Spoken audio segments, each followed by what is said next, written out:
محترم حضرات، ہم جنہیں خیر امت کہا گیا، آج دنیا میں ظلم، ذلت اور پریشانیوں کا شکار کیوں ہے؟ ہماری عظمت رفتہ کہاں گئی؟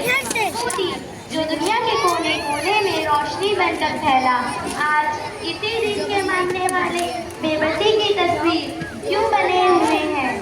آج کی تقریر میں ہمارے مقرر محترم انہی سوالات کے جواب تلاش کرنے کی کوشش کرے گی۔ وہ بتائے گی کہ ہمارے زوال کے اسباب کیا ہے اور ہم دوبارہ عروج کی طرف کیسے لوٹ سکتے ہیں۔ تو آئیے دل و دماغ کو حاضر رکھتے ہوئے پوری انعمات کے ساتھ سنتے ہیں ہمارے معزز مقررہ فاطمہ شمشاد کو، جو تشریف لا رہی ہے اس اہم موضوع پر روشنی ڈالنے کے لیے۔ آج مسلمان پریشان کیوں؟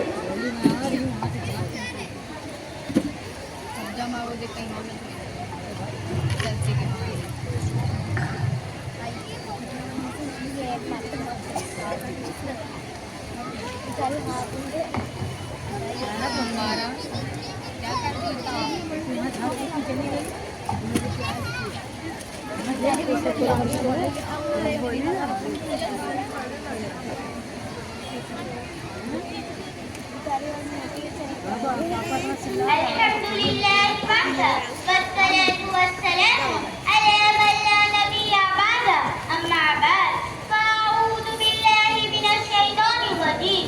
بسم الله الرحمن الرحيم.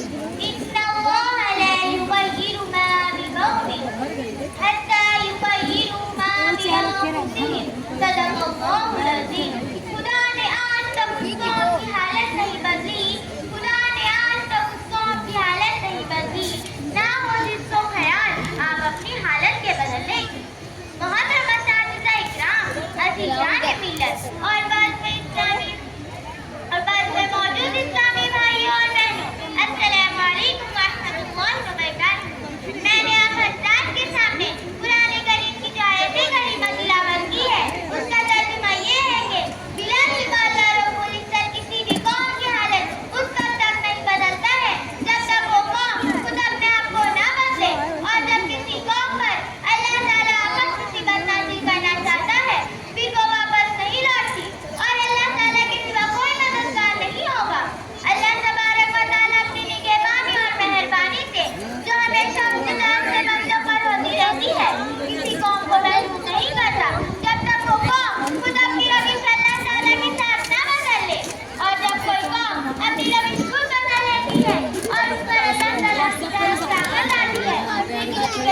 آمین. آمین.